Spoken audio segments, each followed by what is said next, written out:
Yeah, they got a gate on here. This can't be right. I think the gate was 16.76 million. Attendance was 20,062. Tai Tuivasa and Duplessis got the performance of the night, and then fight of the night was the O'Malley fight.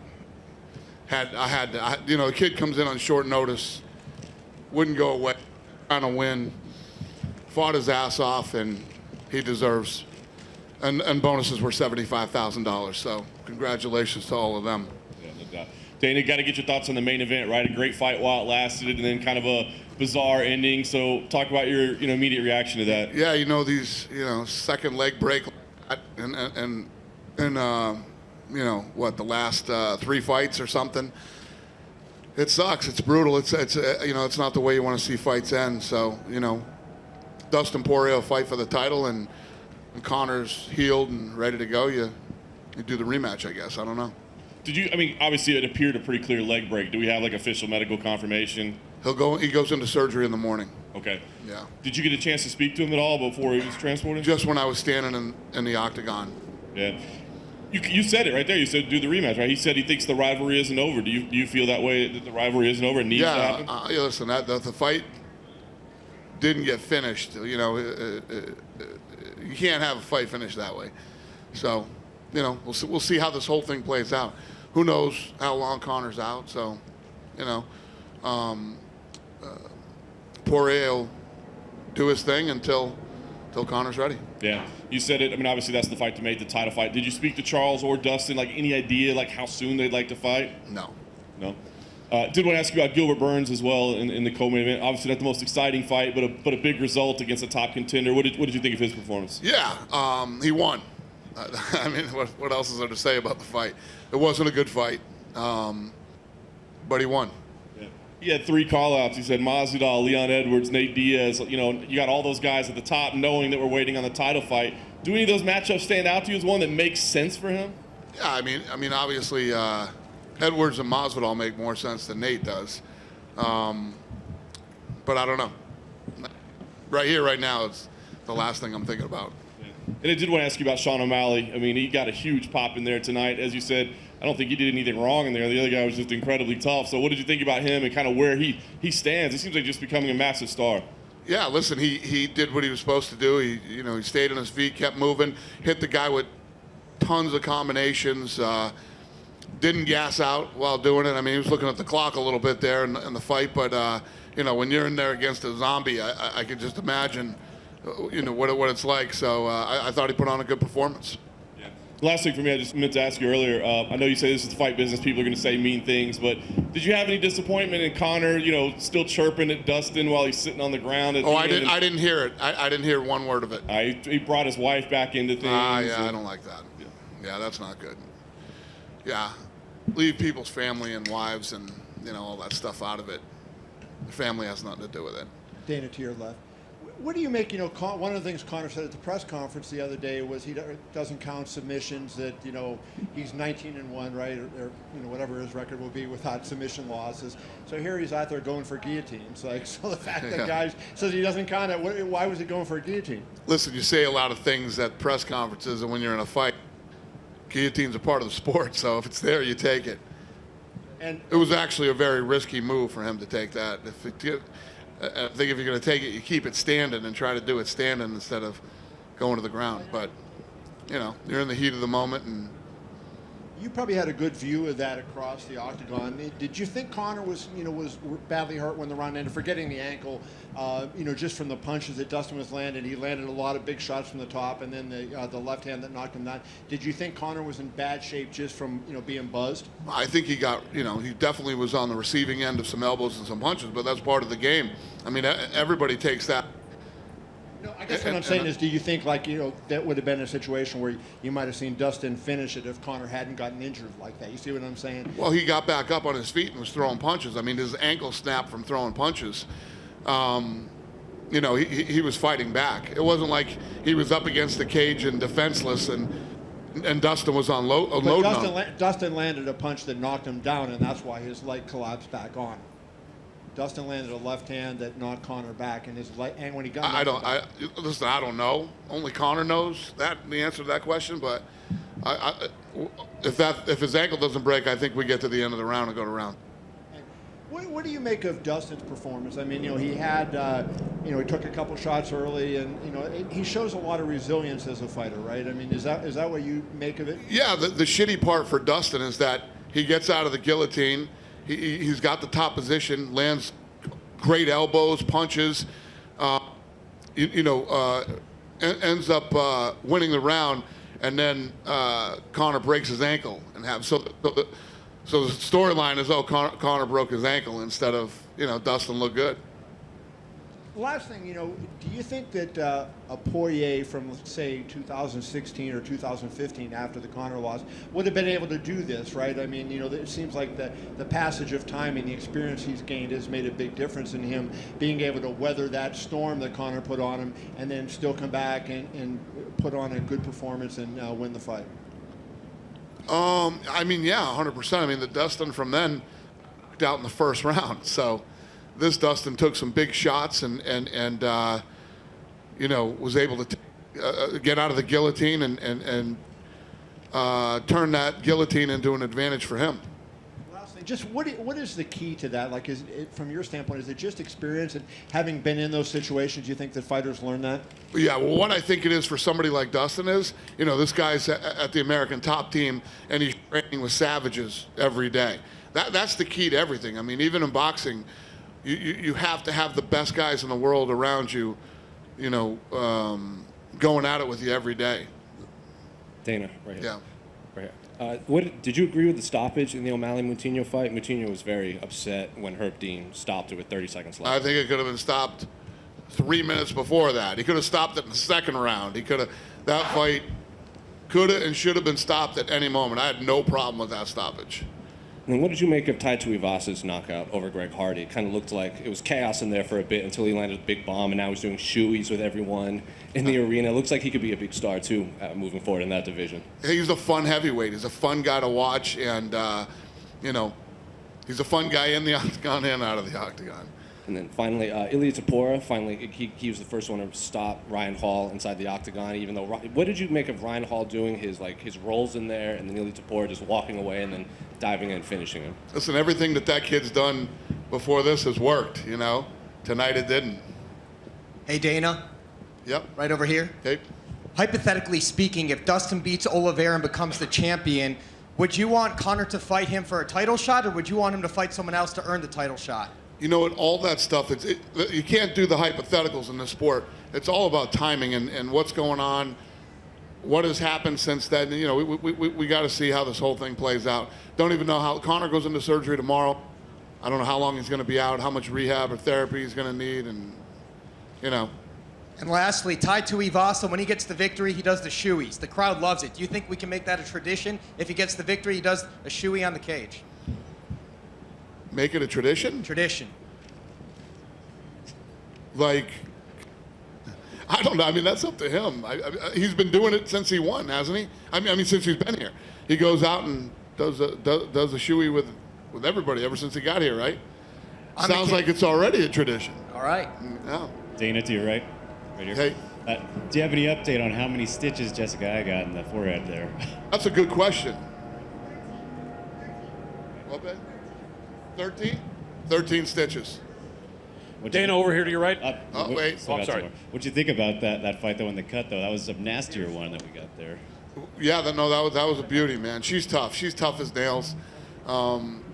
There's a logical thing that happens to you when you get split wide open like that, and blood is running all over your face, into your eyes, and you can see it on the camera. But and especially for a woman, and she's tough, man. She's a gamer. And then as for the other woman who won on the card, Irene Aldana, what did you think of her performance? I thought she looked incredible tonight. I didn't. Is this thing? What am I doing wrong? Holding it wrong? Yeah. Just like that. I didn't see the fight ending like that. I thought that was going to be a much tougher fight. She made it look easy. She didn't have a mark on her face. And, yeah. This mic sucks. It's not me. There you go. It's been like that all night. All right. Dana, over here to your Is right. it kind of exciting for you to have this emergence of Mexican stars, though? That I mean, she's been Yeah. around for a while, but Yeah, she's yeah. continuing to look great. No, she continues to get better in every performance, and I think tonight was a real coming out party for her, man.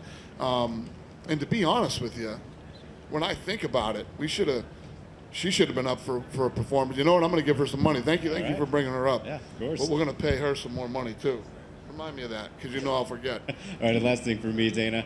We know that you're going back to Fight Island in October now. Is it just going to be for the one event, or are you going to do multiple while you're over there? Oh yeah, no, it's going to be. I've been talking about how I can't wait to share with you guys all the stuff we're doing. I just haven't gone there yet. I got to get back to Abu Dhabi and have some meetings and get everything finalized out there. Abu Dhabi is going to be a very big UFC for the next however many years. Thanks, Dana. Thank you. Go ahead, sir. Dana, were there any decisions or stoppages that you disagreed with tonight? Your mic's worse than mine. I better get closer. Any stoppages or decisions that you disagreed? Now we got a plane. All right. I know, perfect. This is fucking awesome. What are we on the runway here? Should I go a third time? Back to the apex. Back to the Any stoppages or decisions that you disagreed with tonight? Any what? Or decisions. I disagreed with? No. I listen. Like I said, could have been stopped a round earlier. I mean, that guy took some serious punishment. We sent him right to the hospital. No stopping, no talking, no nothing. Right to the hospital. Gotcha. Which fighter or fighters impressed you most tonight? Which one Which fighters impressed you the most? impressed me the most? I mean, it was a great card. A lot of kids look really good tonight. But the Irene Aldana fight, I thought Irene looked awesome. I thought O'Malley, taking on a zombie that wouldn't stop coming forward at him, no matter how. We all know O'Malley hits like a truck. That kid has one punch knockout power, and he hit this kid with everything he had: kicks, punches, you name it, and he couldn't stop him. And I thought he held his composure really well. I'm obviously tied to I mean, I could go on and on, except for the co-main event. Yeah, absolutely. And last for me is the fact that Irene Aldana missed weight something that could go against her as far as you getting her another fight with a higher ranked contender? Is that a factor, or can you forgive that and let her go on to bigger and better?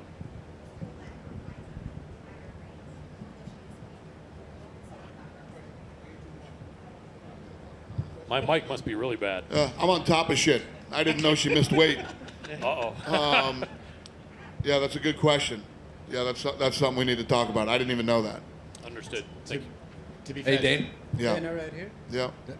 right over here on your right, Dana. Yeah. This is your big night back in Las Vegas, not at the Apex. You filled up T-Mobile. Was it what you expected? I'm assuming you've thought about it quite a lot. Yeah, I mean, the buzz and the energy here was awesome. Yeah, it was a good show. You don't ever want to see a main event end like that, but it happens. It's a contact sport. You talked a lot about, on the broadcast, the most celebrities who have requested tickets. I'm assuming you have a lot of celebrity friends. What's your nice way of telling them, I don't got any more tickets? This was the one that we had to do it to a lot of people. We had to tell them we don't have any more tickets. This thing sold out so fast and filled up so fast. For instance, I was just telling somebody the other day, you guys know who Coach Brent Venables is, the defensive coordinator for Clemson. The night we were in Abu Dhabi and Poirier won the fight, he texted me that night for tickets for the rematch. So that's how early we were getting ticket requests. So, yeah, and celebrities are used to calling last minute, and nobody got any last minute tickets. To talk about, in boxing, obviously the Tyson Fury fight got canceled due to COVID. You obviously are now not competing with them, with Sanhagen and Dillashaw. Just what are your thoughts on that? Obviously that might have hurt a bit of the ratings a little bit for UFC. No, I don't think about that at all. Listen, I used to 15 years ago. I don't worry about that anymore at all, because it never has happened. And one of the things that we've learned over the last however many years is when you have two fights same night, as long as you're not really stomping all over each other, you actually do pull a better number. Because as fight fans, we're a bunch of sickos, and we will figure out a way to watch both of them at the same time. I've done it a million times, you know, even recently when we've had some boxing events going on at the same time. I mean, even at the Apex, we'll have one in my room in the back, whatever whatever the boxing fight is, or I'll have them put it at my table. So fans do the same thing. I actually think it helps everybody when we do it. Thank you. Yep. Hey, Dana, down to your left over here, Dana. Yep. Obviously, you know, we all saw what happened, but any other details? Like, do we know it was the ankle, the lower leg? Do we know exactly what it was? It looked like the ankle to me, but I'm no doctor. You know, once they get in and do the x-rays on them and look at it, you know, they'll know exactly what's wrong. I mean, we'll probably know. You know? What? Lower tibia of the shin, I guess. Wow. I should have just texted Hunter, I guess. I'm just kidding. I don't know how the fuck they figured that out that quick, but And touche. did you get a chance to speak with Conor or anyone from his team before? No, only in the octagon I saw him. Okay. Thanks, Dana. All right. Dana, Go ahead. Oh, no, behind you. He was like next 5 guys ago. Yeah, you. hey, thanks, Dana. I was just wondering, you talked about, and you kind of mentioned the celebrities and so forth, but what did Donald Trump say? What did you say to Trump? There was a chant, go, you know, USA, USA. It was, you know. No, I met him outside and walked in with him, and nothing. Just he's a fight fan here to see the fights tonight. That's it. You know, I've been friends with this guy for years, and just 2 friends who are fight fans watching a fight. Dana, how come the bonuses were 75 grand tonight? What was the decision behind that? You know, I was in there giving the fighter meeting. It's a big fight. I was getting all fired up, and I just said, "Fuck." Same way, Yeah. just like being at the tables, just getting carried away. Yeah, we get a little fired up in the fighter meeting sometimes, and Is there any chance you could just make them 75 grand going forward? probably not. Thanks. Dana, Seriously, fuck up our budget. we're all like, kind of to your center, like right. Hi, there you go. hi, yeah. How are you? So good things. So Conor McGregor is probably the most successful athlete in terms of being a brand in UFC. You've got Dustin, who has the hot sauce, and he's making some headway with that. What are the conversations like that you have with fighters about taking advantage of their moment and really being able to capitalize on their brand, not just as a fighter? It's so hard to do because, you know, you're dealing with grown men and women, and you can't tell people how to spend their money. You can't tell people, you know, the one thing that I always tell them is please pay your taxes. Please pay your taxes. That's the one thing that you don't want to screw up and get behind. And to be honest with you, I mean, probably one of the most successful brands too is Ronda Rousey. You know, I was just with her a few days ago over at the Apex. I mean, this girl owns more houses than I don't know, bought a house in Hawaii, and she's starting a new business, and she's doing this, she's doing that. She's got a new TV show. I think she has really done a great job of capitalizing on you know all the money she's made, and is continuing to make tons of money outside the octagon. She retired, so but you either got it or you don't, right? I mean, it's like you could take 5 different business owners. One is a great businessman and does everything right and blows you know the business out of the water. One's okay and the other 2 are terrible. You know, you have to have it. If you have it, you do. If you don't, you don't. But you can't tell these kids how to spend their money. Dana, Yep. right here. Yep. In the midst of the NBA Finals and the Wimbledon Finals and the Euro Finals, this event tonight was the global epicenter of sport. This organization has jumped leaps and bounds beyond mainstream. Tell me a little bit about what that means to you personally and how now you believe the UFC is viewed in regard to topic A is UFC over all of that around the planet. Thank you, sir, first of all. And, you know, Eric, my social media guy, came to me, I don't remember what time it was tonight, but he said we're trending #1 in every country in the world right now. We're trending #1. So, you know, little things like that, and I'll always knew that this would, and I'm so crazy driven to make it the biggest sport in the world. And I feel like over the last year and a half, a lot of people have gotten soft and lazy and complacent, and I'll run right over all of them. That's the way that I look at it, and I look forward to it. Dana, over here on your right. Right, we're this way. Yep. So all week you were saying most pre-buys ever, most pre-buys ever. Do you have that number in front of you right now, or do you have an estimate of that number? Yeah. I was all about that right before the ankle break. I didn't even. So I'm thinking that I know that the 8 o'clock we were over 1.2 million buys just in the U.S. So my assumption, I have to be careful with this stuff now because we're a public company and I can't go out shooting my mouth off and have it be, completely wrong. But I'm going to say that we came in anywhere between 1.7 million and 1.8 million. That's fantastic, Dana. Obviously, a huge week, a lot of obstacles in the way. What was the biggest challenge of setting up this fight week?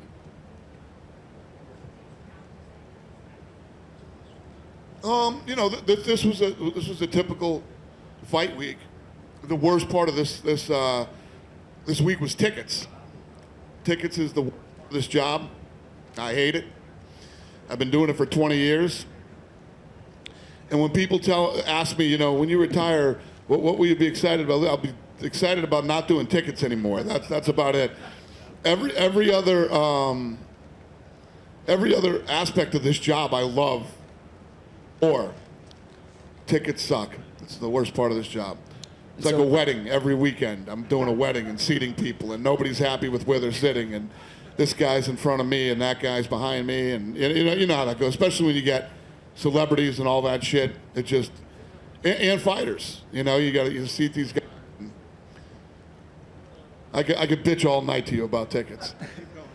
Dana, you said you had words with Conor in the cage. What were the words? No, I just looked at him. I said, "How you do? You okay? You okay?" And he just gave me the nod, like. But as soon as he's better, you see a rematch happening between him and Poirier. I don't know.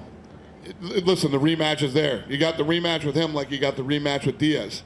It's always going to be there. I don't know what the landscape's going to look like when he's ready, or how long it's going to be, and so to say definitively. I can't right here, right now. But you always have that rematch. Usually people talk about the fighters' entrances, but Tai Tuivasa's exit was maybe one of the best exits ever. Would you share a shoey with Tai? If the world was on fire and everybody was dying of thirst, that's the last fucking thing I would ever do. Ever. But good for him. Not my thing. And we're finally back. Vegas is open. It's alive. T-Mobile. Do you have any dates, more dates here in Vegas for T-Mobile? We do.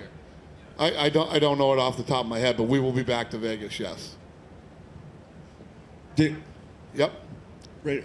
You mentioned the pay-per-view buys. Before, you were talking a lot about efforts to crack down on online piracy and stuff. Where do you feel like you are with that right now? Yeah, I got a text tonight that there was something like, there were tons of sites out there doing it, but we have a whole system in place that, we're so good at that. We're so good at that. We battle that every day. We spend a lot of money to make sure that doesn't happen. The other thing, too, hats off to ESPN. No issues tonight whatsoever with anybody purchasing. I was beating the drum all week to do pre-buy, so you're not part of the, 2 million people that are trying to jump on at the same time and do it. And I don't know if you guys, I haven't heard one word all night about anybody having trouble buying the fight. So they did a great job. When it seems like you guys make so much money from ESPN directly now and from increasingly international rights fees and stuff, and that pay-per-view gets to be a smaller chunk of the business. Oh, no. The pay-per-view is where we live or die. Pay-per-view is our business. Do you see that as like 5-10 years from now, you think that stays the same way? Because it seems like you're trending more and more in rights fees. It's going to be interesting to see how that how that plays out, because in my opinion, over the next 10 years, the networks and all this stuff are going to go away. Everything's going to be streaming. Everything's going to be streaming, and it's going to be global. And I think that, like ABC, CBS, and NBC, that we grew up with as the powerhouses in television, there will be 3 of those. Will it be Netflix, ESPN, and YouTube? I don't know. It'll be somebody, there'll be 3 powerful people out there, and they'll start locking up sports rights or whatever's going to do. I think the landscape is going to change so much in the next 10 years. I don't know. Lastly, what do you think about Greg Hardy at this point? Because he's gotten some good placement, and you guys have had a good push behind him, but he hasn't beat a lot of guys who are like notable still UFC guys. Well, tonight was a big night for him. Tonight was a really big night. Tai Tuivasa would have been a real win for him. So, yeah, I don't know what this means for him tonight, but Dana, back over here on your right. Yep. So both Conor and Dustin this week, they mentioned that they want to challenge Charles Oliveira for the lightweight title at the end of the year at Allegiant Stadium down the street. But since T-Mobile is the exclusive home for the UFC events in Las Vegas, is Allegiant Stadium even a possibility for that fight? No. Is my mic working? No. Not a possibility. No. You know what kind of a fight you have to go into, a stadium? You gotta be in a place, like for instance, where we do a stadium? When Australia opens back up and we can go back over there and put on you do an Adesanya versus Whitaker in Australia, or New Zealand or something like that. Those are stadium shows, The other thing, I don't love stadium shows here in the United States and other places, like in Australia, they're used to stadiums. I think it takes away from the experience. When you watch a fight in an arena like tonight, it has a tighter feel. It has this energy and this buzz inside of it. You can see the fight really well no matter where you're sitting. And I don't like taking away that in-house experience. So there's no possibility even if a big fight anything's presents itself? possible. Allegiant Stadium, the end of this year with Oliveira and Poirier? No, that's not possible. Okay. So last one for me. There was also a lot of confusion amongst fans about the booking of Cyril Gane versus Derek Lewis in Houston. Did the multi-event... Who's confused? Fans. Oh. Did the multi-event partnership that the UFC signed with the Toyota Center increase the urgency to have Derek Lewis booked for a title fight in Houston next month? No. It was almost simultaneous when we did the deal. I'm friends. He's a Fertitta. Okay, so no relation to that at all? No, he's a Fertitta. He and I, last time we got together, first of all, when the pandemic we were coming out of the end of the pandemic here, he hit me up and said, Texas needs you. We need you out here really badly. Can you come to Houston? I said, and I think you guys remember this. I said, fuck, I'll go this weekend. It was like the Stipe fight, the Stipe DC fight. I was going to bring it there that weekend. Some shit went on internally. We couldn't get it done. We go out there. We kill it in Houston. And he's like, that night after the fight, I met with him. And he's like, I want you to come back more and more often. So let's talk about it. We started talking, and we were going to go back to Houston. But there's no...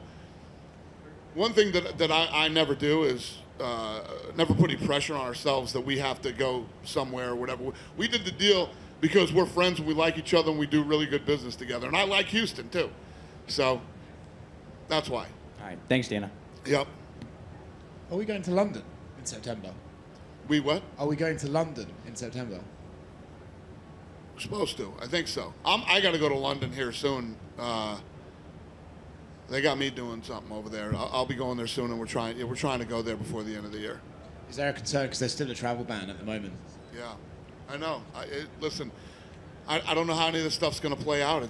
We'll see how this winter's coming when we start going to the fall and then winter and Delta, and I don't know, man. We'll see. Is there any concern that we might start going back and fucking all that stuff, lockdowns and stuff like that? Other people will go back. I'm not going back. You know what I'm going to do. I'm good. No matter what happens, I'm moving forward. I'm doing my thing. Do I think other sports will possibly shut down? Yeah, I think they probably will again, and but we won't. So you guys will all still be traveling, unless your bosses don't let you. That's it. Thanks for everybody. Have a great night.